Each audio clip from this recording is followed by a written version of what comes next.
Elo, sao sai cô?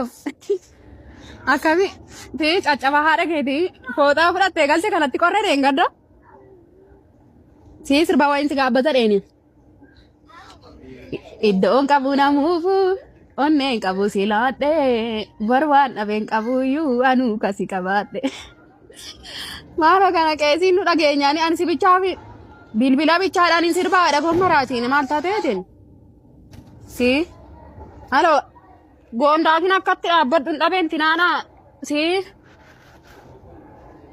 waan ta'e nagaa abbaddaadheeni maaramiitti as kottumee buraayyuu maaramii.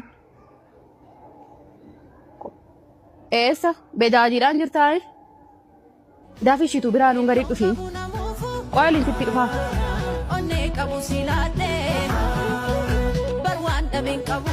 Iitaatu ishee maana qortaan siin jedhe kunoo maaramii bulchiinsa magaalaa fuuldura kottuun siin jedhe. Nuu feeriin jira namni ani doodheen gadda taa'ee farsoon nugu yoo barbaade sitti kottu namni hin jiru. Mijataadhaan iddoon mijataadhaan siin jedheti immoo maali nama caqajjaqiin kottuun siin jedhe as nuu fee dafigaa.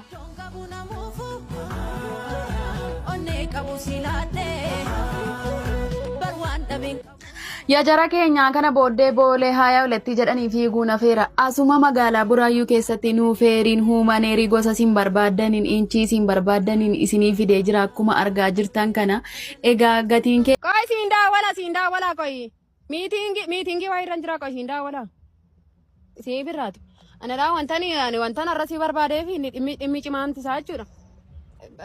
Dhugaan siin jedha fayyuma manaan taphattamoon hafuuta yoo ta'e siin fuudhanaan jedhi bakka dhugaan siin jedha iddilii kottu cucufaata deemte iddilii koo cuqqaadha hartati maa inni waa mandumaa kara koo akka dhufu edda dhungoo mataa isaa ani yoo man faara siilaadhe malee ati argitee mini ansi fatanaadha kun fatanaadha innan dudda sitti laachaa ruqqifi akkatti na gootuu fetteedhati nama iqqifiillee hin beekne maa inni. Indubatu birraatu adarana tinaanan jedhiinan isa bejaajii of ooftaamuu nadhiise dirribaa isa kalaamsuu nadhiise innis birrii qaba ija isaa malee maal barbaadati kanarra dooshanaa nadhiise sababii keetti nama meeqa karaa carraakoo natti cuqqaalami mataa keedhaan dhaabbadhu kana booddee yoo barbaadde anteen biroo wanti. Maaloo laalaa joo maaloo shittaa inni soo barana sitti nama fixxee oolte lamma xinnoom narra ba'ee oolee anis qo'e gaa taaksii kanatti muudii qabadha malee hin taane laan qo'e. Ada hosa kanara.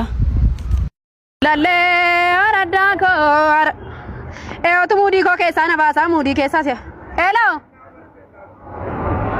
Maali dhaaban naati mana farsootti na waamin siin jedha anna qiqqilii ko dhuguun barbaada ra qiqqiliin naan saaban jedhe akka gaanjaattiin saab.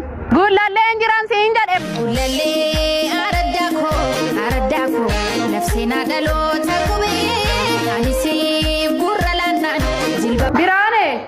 Maali giftii ko namtitti na baala geessu mana farsootti na waamti dafaanaa fi daagaa akka sirba maaraa wal jaran darbinaati ammanaa. Akkuma beekamu kana dura mana nyaataa Ameenii Dameesaa tokkoffaa magaalaa Buraayyuu akkasumas Dameesaa lammaffaa Ashawaa Meedaatti beektu turtanii yeroo ammaa kana immoo Dameesaa sadaffaa Gullallee yookaan Madaanaalamiitti waan banee jiru. Nyaata barbaadan nu biraatti argatu. Maaree nyaati nu bira argachuu dandeessan caccabsaa, cororsaa akkasumas affaanyii, xibsii kana malees nyaata barbaadan kamiyyuu nu biraatti argachuu dandeessu. ምን ይባላል?